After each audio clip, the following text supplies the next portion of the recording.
Bonjour, je vais vous présenter aujourd'hui un exemple de mise en œuvre d'un function block destiné à faire de la régulation thermique.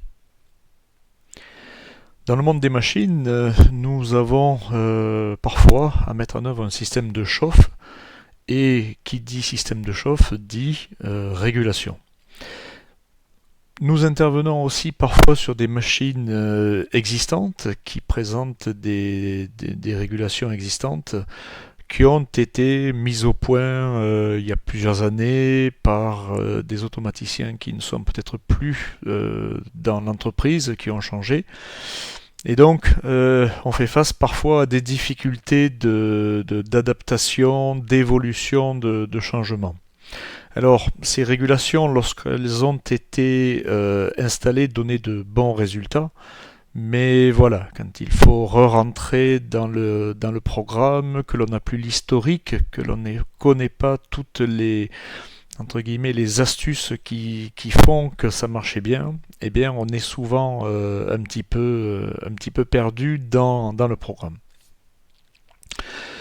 Donc je vais vous présenter un function block qui existe dans notre librairie Common Toolbox qui s'appelle Heating Control. Alors c'est pas forcément ce qu'on peut trouver de mieux. Par contre, c'est un function block qui donne d'assez bons résultats et qui peut être mis en œuvre très rapidement. Et je suis à peu près certain que dans la majorité des cas, cette régulation sera suffisante. Alors, qui dit régulation thermique dit eh bien, un modèle au sens,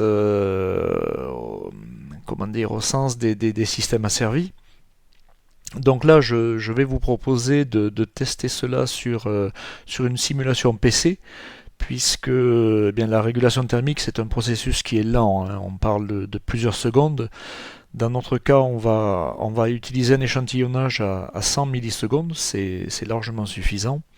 Et surtout, nous n'allons pas utiliser de motion, d'axis module, donc on n'a pas besoin du LMC pour pouvoir simuler cela. Alors de mes souvenirs d'école, hein, un système thermique, ça peut être soit un premier ordre, soit un second, soit un troisième, et on peut éventuellement rajouter un retard pur. Ce sont mes souvenirs de travaux pratiques d'il y a bien longtemps. Alors pour cette présentation, je vais utiliser un second ordre retardé, et ce second ordre sera en fait deux premiers ordres cascadés. Voilà, on aura deux pôles plus un retard pur. Alors, dans ce que nous allons utiliser, on va pouvoir régler les constantes de temps de nos deux premiers ordres. La période d'échantillonnage, on va tout le temps rester à 100 millisecondes dans cet exemple. Le gain statique, eh bien, je décide pour ce modèle d'utiliser une valeur de 2,5 et un offset initial de 25 qui va pouvoir se comprendre comme étant la température ambiante, finalement la température, le retour du système lorsqu'on ne pilote rien. Un dernier point, c'est un modèle que j'ai repris d'un exemple réel du passé dans lequel j'avais besoin d'avoir des constantes de temps différentes à la chauffe et au refroidissement. Dans cet exemple, je prendrai des constantes de temps identiques. Voilà, j'ai repris ce modèle que j'avais fait par le passé. Je n'ai pas voulu le modifier pour rester simple. Alors, nous allons voir comment se comporte le système dans un premier temps en boucle ouverte, hein. C'est ce qu'on fait classiquement lorsqu'on fait des analyses de systèmes asservis. Je vais non plus pas détailler la réalisation de ce système. Je vous donnerai le programme en pièces jointes. Vous pourrez, si vous le souhaitez, aller regarder. Donc, d'un point de vue d'un haut niveau, le système sera d'abord en retard pur qu'il va ensuite rentrer dans un premier ordre, puis se cascader dans un deuxième premier ordre que l'on ajoutera avec un offset initial, hein, ce que j'ai appelé la température ambiante, et qui nous donnera notre système de sortie. Si vous souhaitez regarder dans le détail comment sont faits les systèmes du premier ordre ainsi que le retard pur, voilà, je ne détaille pas ici pour le moment, vous aurez le programme, vous pourrez regarder. Donc on va analyser ce premier ordre. Donc je me mets en simulation, encore une fois je n'ai pas besoin du LMC, je vais me connecter en simulation. OK.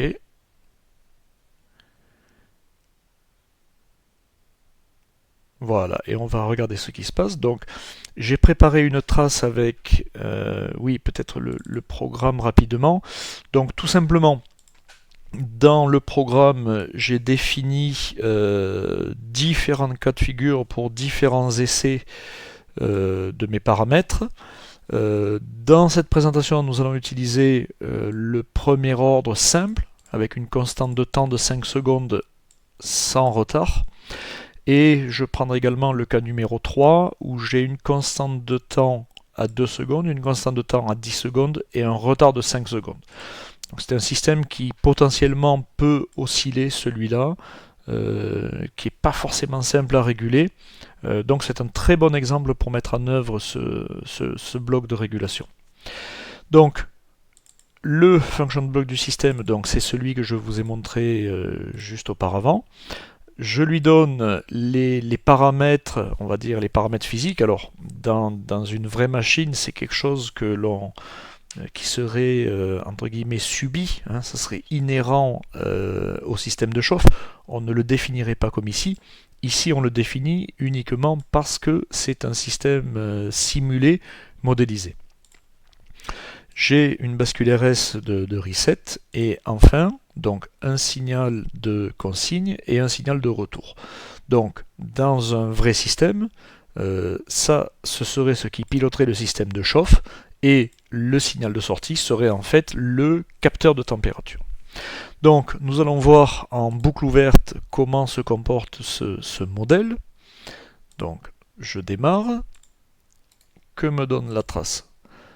Eh bien, pour l'instant, en consigne, je donne 0 et en retour, donc j'ai la température ambiante, ici 25 degrés. Donc, je vais ajouter mes variables de commande. Signal 0 et le signal 1 de retour. Donc je démarre sur un premier ordre simple, hein, celui que j'ai mis ici dans la présentation. Je vais avoir une réponse premier ordre toute simple comme nous les connaissons.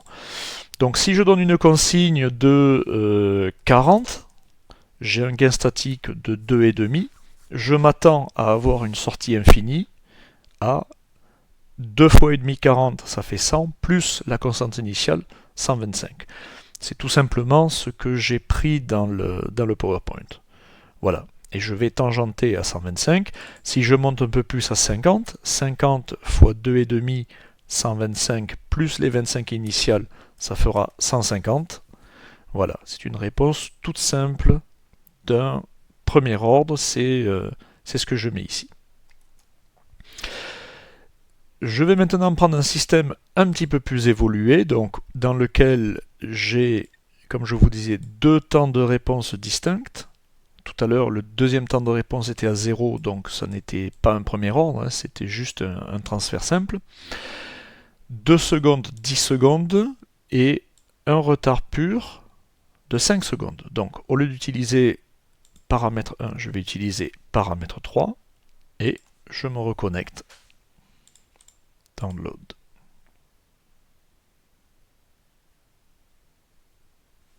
Voilà. On va donc lancer la simulation. Je vais à nouveau donner une consigne de 40 pour avoir une cible à 125. Et là, je vois apparaître mon retard pur de 5 secondes. Voilà. Au bout de 5 secondes, le système démarre. comme c'est un système de deux premier ordre cascadé, je n'ai pas de système oscillant. Je n'ai pas d'oscillation en sinusoïde. Voilà, on va aller tangenter les 125 degrés. Voilà, avec le retard pur. Et si je reviens à une consigne de 0, avec à nouveau un retard pur de 5 secondes, la température va redescendre et revenir tangenter 25, qui est la température de repos. Voilà, rien de bien difficile, hein. Jusque-là ce sont les lois de l'automatique qui nous permettent de prédire ce qui va se passer. Bien. Voilà, hein, donc important, les 5 secondes de retard pur donc pourquoi je fais un essai avec ce retard pur? Parce que potentiellement c'est quelque chose qui peut générer des oscillations et une régulation difficile. Donc voilà, il faut toujours en simulation essayer de se rapprocher des conditions réelles qui ne sont pas des premiers ordres simples, mais plutôt des systèmes un petit peu délicats. Voilà, donc on va maintenant créer ce programme. Alors je vais le sauvegarder sous un autre nom. Je vais l'appeler régulation.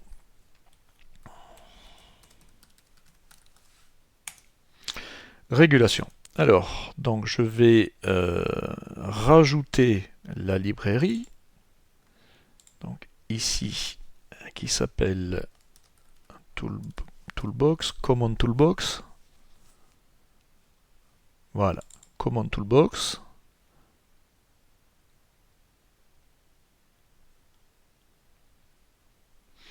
Donc on y trouve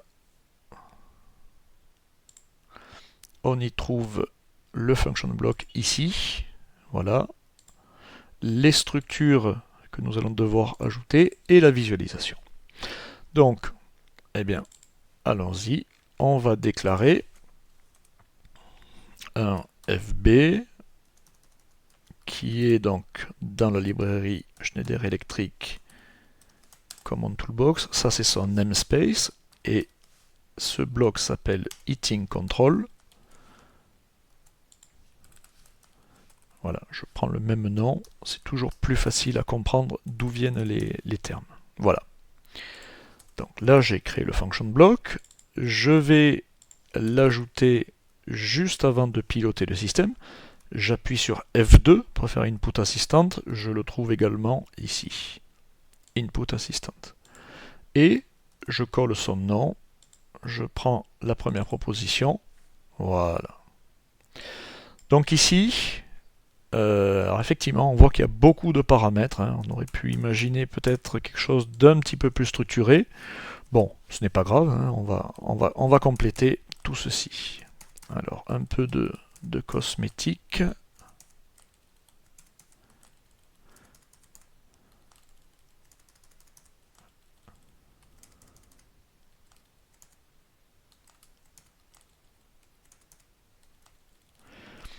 Un peu de cosmétique, c'est toujours plus lisible hein, quand les textes sont bien alignés.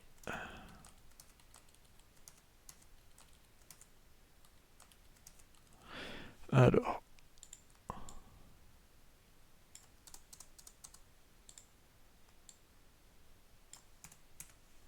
voilà.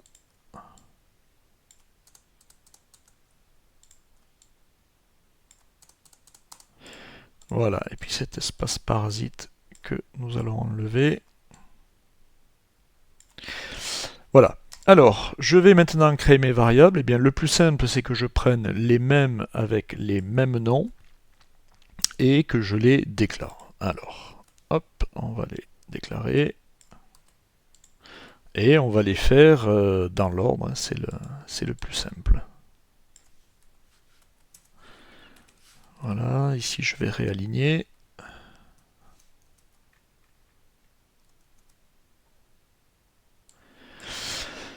Et puis, on va aligner ici, voilà. Alors, ici également, ça va être des déclarations. Alors, le premier, c'est un booléen enable, pas de difficulté, et je vais l'initialiser à false. Enable. Le deuxième, le setPoint, ça va être la consigne. Alors, c'est un réel. C'est un réel, ça va être la consigne. Et pour me raccrocher à ce que j'avais avant, je vais... Alors, pardon, ici, je dois enlever ces préfixes. Sinon, ça risque d'être un petit peu confus. Ici aussi. Ici aussi.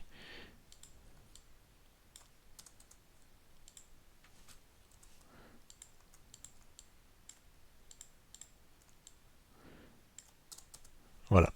Donc, la valeur ici, c'est un... Pardon, le setPoint. Et le setPoint, c'est tout simplement une conversion LReal to real de la valeur que j'envoyais ici. Donc ici, je ne vais plus envoyer ma consigne en boucle ouverte. La consigne en boucle ouverte, elle va aller dans l'entrée du régulateur. La process value, eh bien, c'est à nouveau en réel. La process value, c'est la sortie du système. C'est-à-dire comment le système se comporte en température. Eh bien, process value, c'est à nouveau une conversion LReal to real. Ce bloc a été codé avec des réels au lieu de longs réels. Ça permet d'être plus économe en ressources sur des CPU moins puissantes que les LMC Pack Drive. Donc ça, c'est ma valeur de sortie. C'est ce que j'appelle ici signal 1 dans le vrai système. Donc, process value, je l'ai mis là. Mode manuel, c'est un booléen. Alors, je ne vais pas présenter le mode manuel ici. Donc, je garderai toujours ceci à false. Mode manuel. Ici, c'est un réel.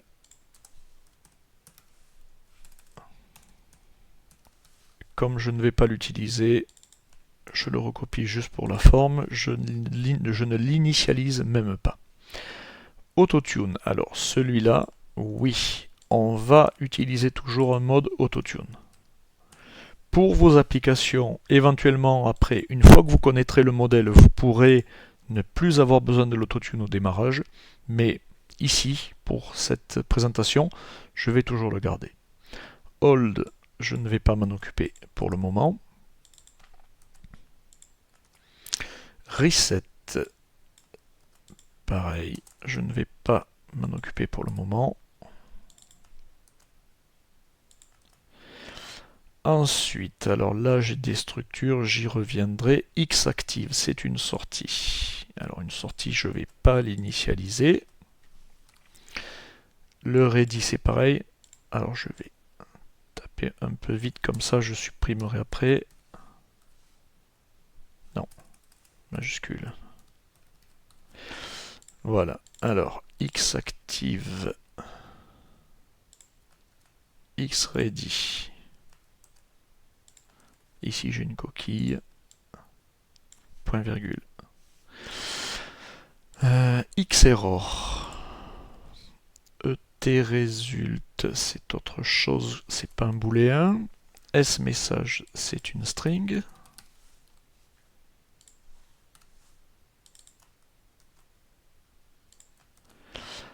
Analog output, ça c'est la sortie de commande, donc real.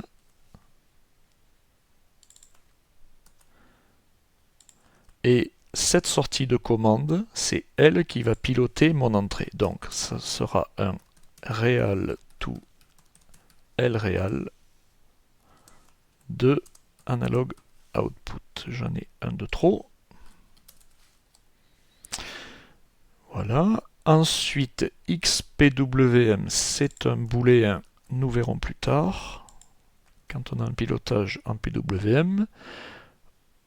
xAutoTune active, c'est un booléen. et celui-là n'est pas un booléen. Donc le reste, ce sont des données qu'on va retrouver dans la librairie. Donc je vais recopier le radical, le namespace, command toolbox, point. Et là, je vais voir, c'est une structure. Donc c'est un st température contrôle. Voilà. Je relis l'entrée-sortie. Alors, qu'est-ce qu'on me propose là-dedans comme champ?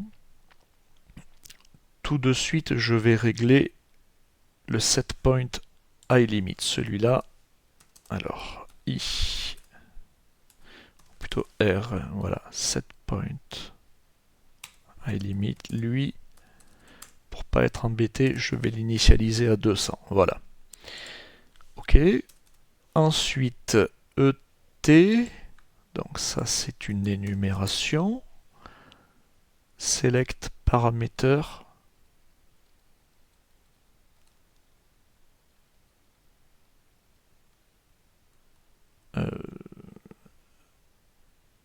Pourquoi je le trouve pas? Parameter set, voilà.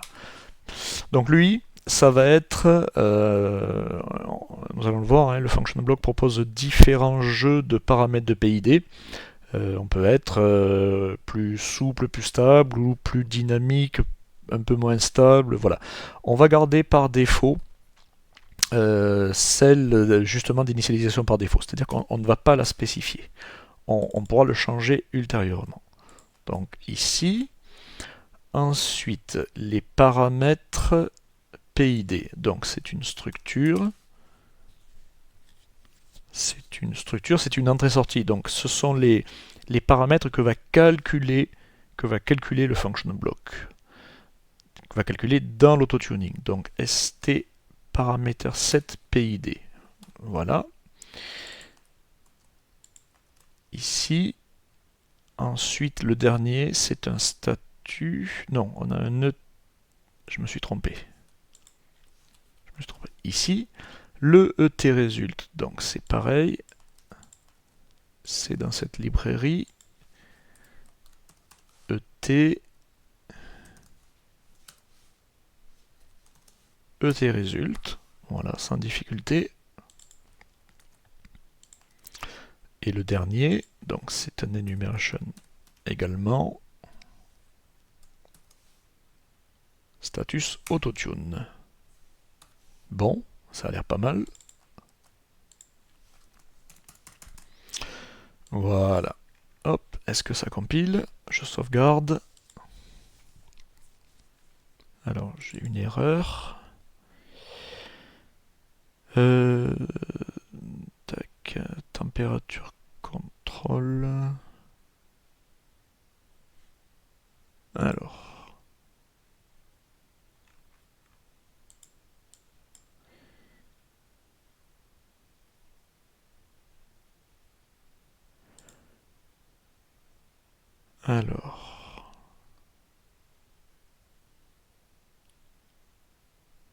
Quelle est mon erreur?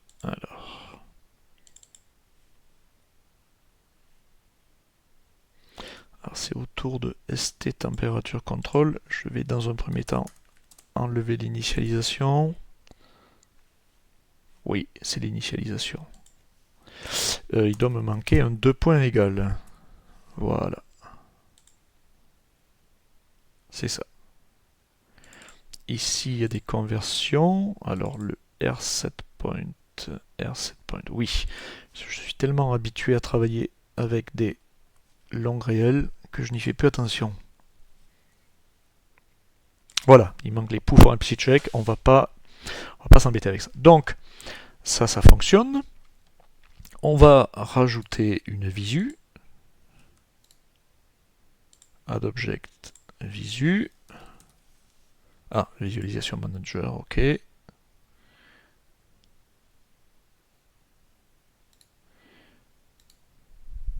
Qu'est-ce que j'ai fait? Allez, je refais. Add object visualisation. Voilà, je l'appelle visu.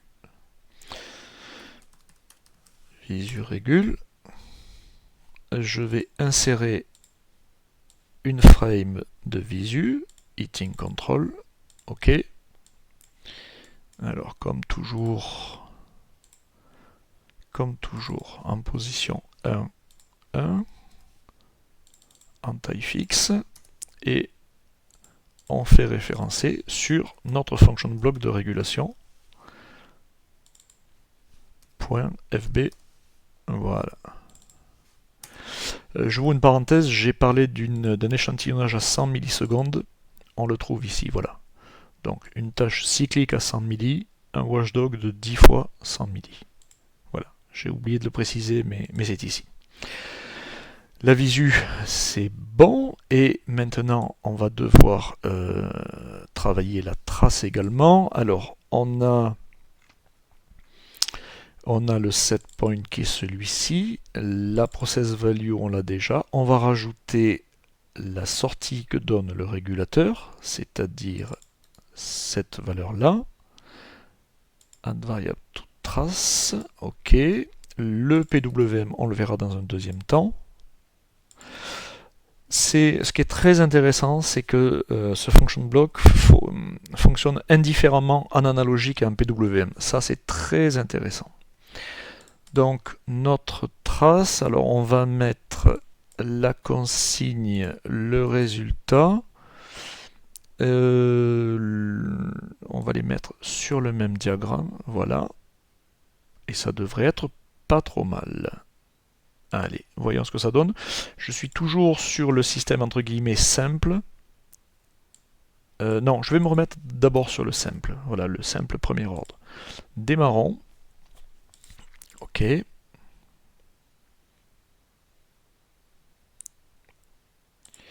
Alors, on a la consigne, on a la sortie. On va rajouter le enable du régulateur.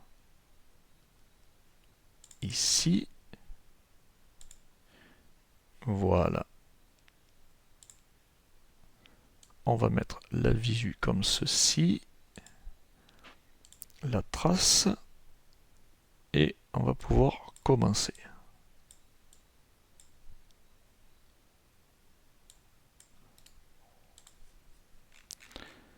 Ok, run, et on va donner un set point par exemple à 125 et enable.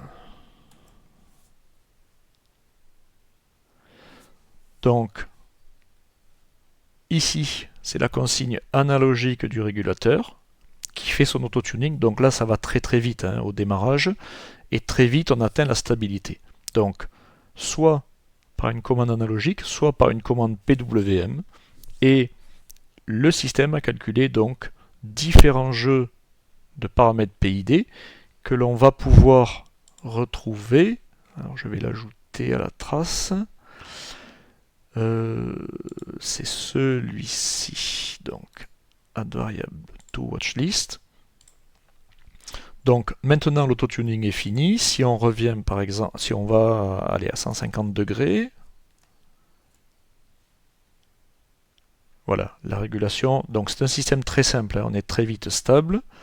Si je passe en régulation de type slow, je reviens à 100 degrés, voilà, c'est un petit peu moins dynamique, mais avec moins d'oscillation. Donc là, ça marche assez bien pour un système simple, hein, voilà, un simple premier ordre. On va refaire les mêmes essais, mais cette fois avec un système beaucoup plus délicat. Donc notre deuxième ordre plus retard. Paramètre 3.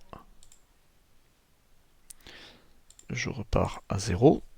Et on va voir, l'autotuning va prendre cette fois beaucoup plus de temps pour calculer ces jeux de paramètres.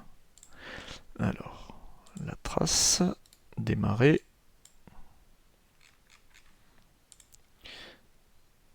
On passe en run. On donne une consigne 125 degrés. Et on démarre le PID, l'autotuning.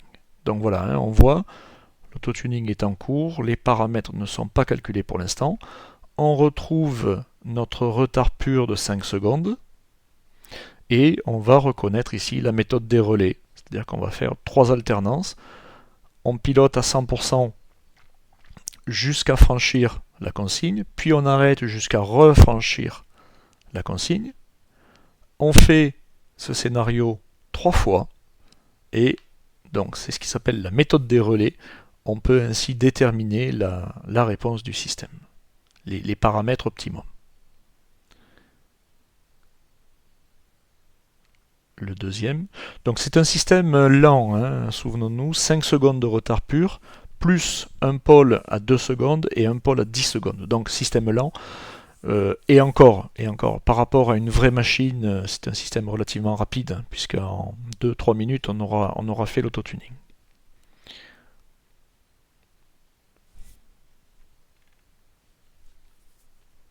Alors on voit, c'est un autotuning où on a des grandes oscillations. Hein, pour une consigne à 125 degrés, on monte relativement haut. Voilà, l'autotuning est terminé. Nous avons les jeux de paramètres pour les différents styles de régulation. Là, on est dans celle qui s'appelle Medium. On verra dans des réglages, dans des changements de consigne, ce que ça peut avoir comme effet de passer d'un mode à l'autre. On change de jeu de paramètres PID, hein, tout simplement. On peut également utiliser des paramètres custom, hein, ceux qui sont ici à 0. On ne va pas l'utiliser pour le moment, on va se contenter vraiment de l'autotuning, ce que donne le système par défaut. Voilà, donc système complexe, hein, on va se rapprocher de la consigne de 125 degrés. Voilà, donc le système pilote soit en analogique, c'est la courbe rouge, soit en PWM, c'est la courbe grise. Et juste après, on fera un changement pour regarder comment pourrait être une commande en PWM. Ça fonctionne de la même manière. Hein. Voilà, donc on se rapproche hein, de notre consigne 125 degrés. On va dire que nous y sommes et on va essayer d'aller à une consigne à 100 degrés.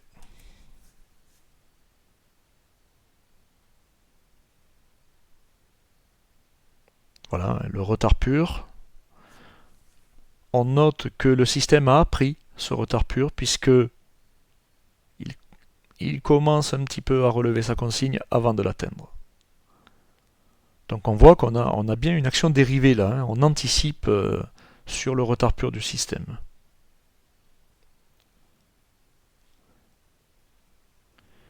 Voilà, on va avoir un petit peu d'oscillation, c'est normal, c'est normal, c'est de la régulation.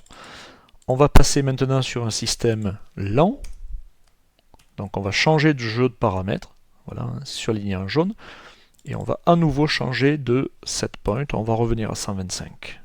Comme ça on aura des visions comparables.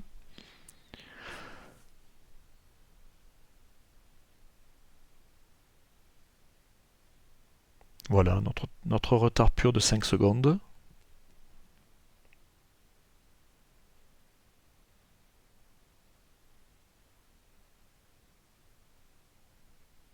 Bon, il faudrait vraiment aller mesurer dans les détails pour comprendre la différence d'approche.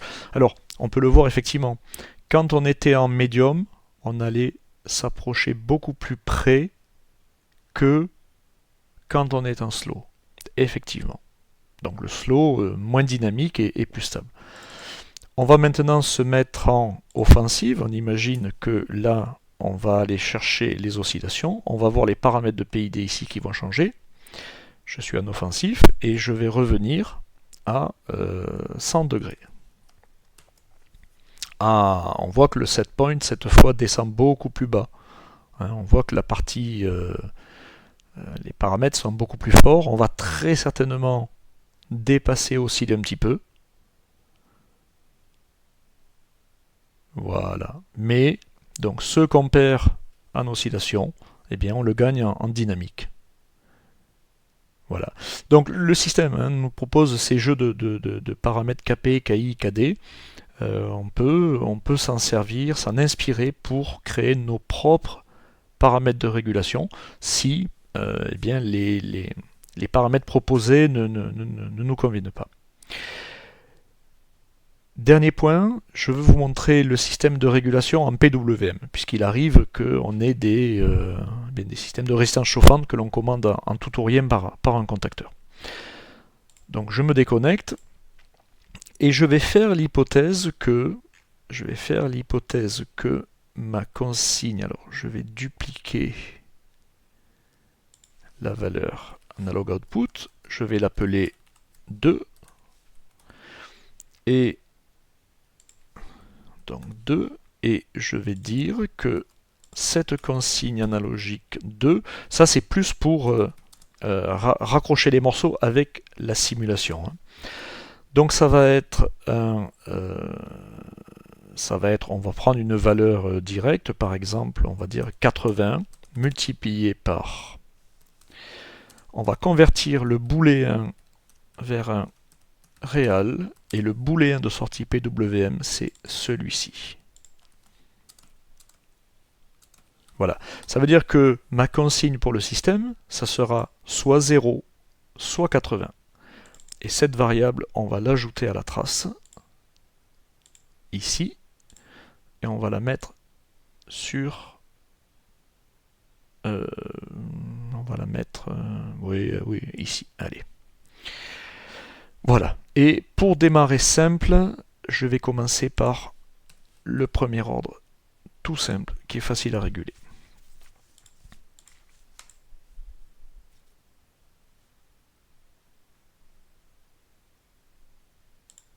Voilà. Run, on lance la trace. Consigne à 125. Et on démarre l'auto-tuning. On retrouve notre méthode des 3 relais, donc où on est beaucoup plus vite à la stabilité, hein, puisqu'on n'a pas de retard dans ce système-là.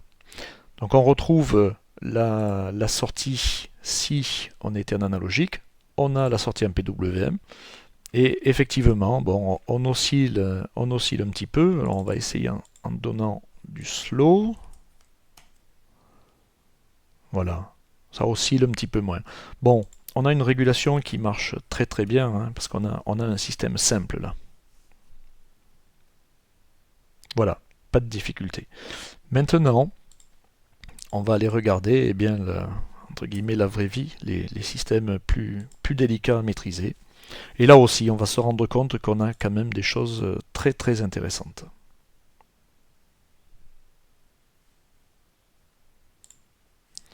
Voilà, toujours pareil, on relance la trace, on va donner un set point et on démarre. On va retrouver notre retard pur de 5 secondes. Voilà, le système commence à réagir. On va retrouver de la même manière la méthode des relais, hein, avec 3 cycles on-off autour de la consigne.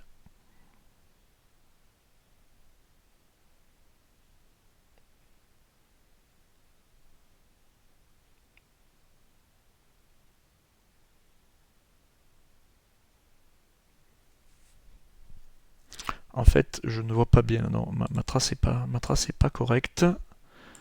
C'est plutôt ceci qu'il me faut faire. Allez, je recommence.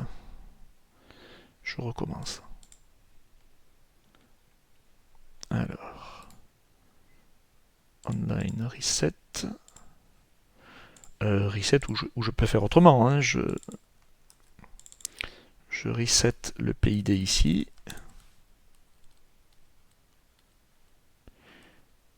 Voilà, reset. J'arrête son fonctionnement. Je le reset. Je reset également mon système. Voilà, pour vider toutes les composantes intégrales. Je relance la trace. Et la régulation.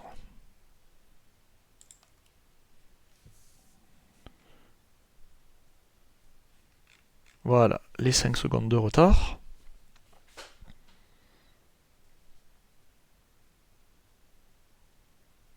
Le PWM qui passe à 0. Je retrouve ma consigne telle que définie, hein, 80 fois le PWM. la sortie du régulateur analogique si nous étions un analogique.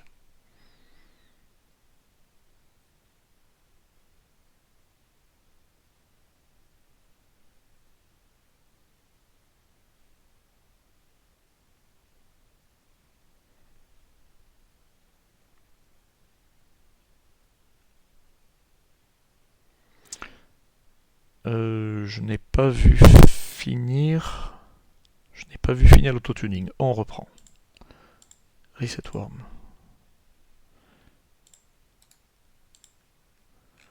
On repart. Consigne 125 degrés. Enable. Voilà. Je préfère toujours voir cet autotuning au démarrage, plutôt que de reprendre des paramètres calculés précédemment qui peut-être ne seraient pas les bons. Voilà.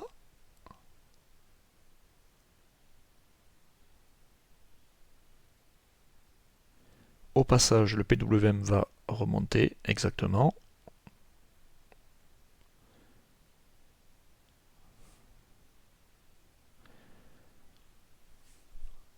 Deuxième cycle, le PWM va s'arrêter. Voilà.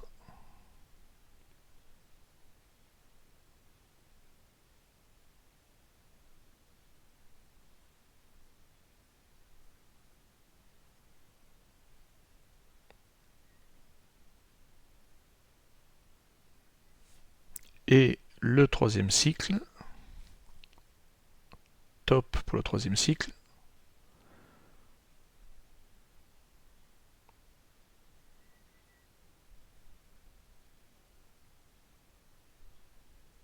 Et voilà, les paramètres sont calculés. On rentre maintenant en régulation. On voit qu'on n'est plus en binaire sur la sortie analogique, on est en phase régulation.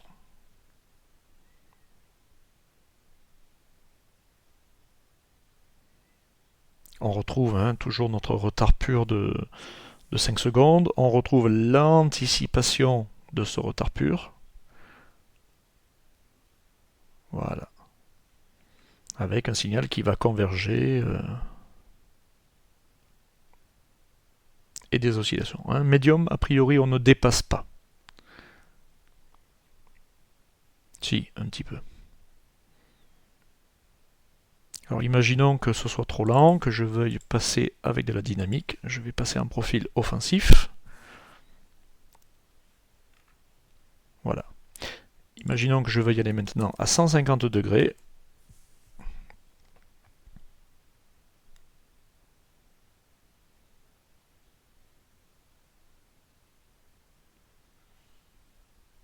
Voilà, on pilote en PWM. On voit bien qu'on anticipe le retard pur, etc., etc. Offensif, donc je suis relativement vite à la position.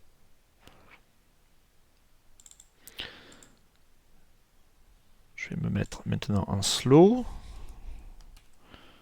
et donner un set point à 50 degrés.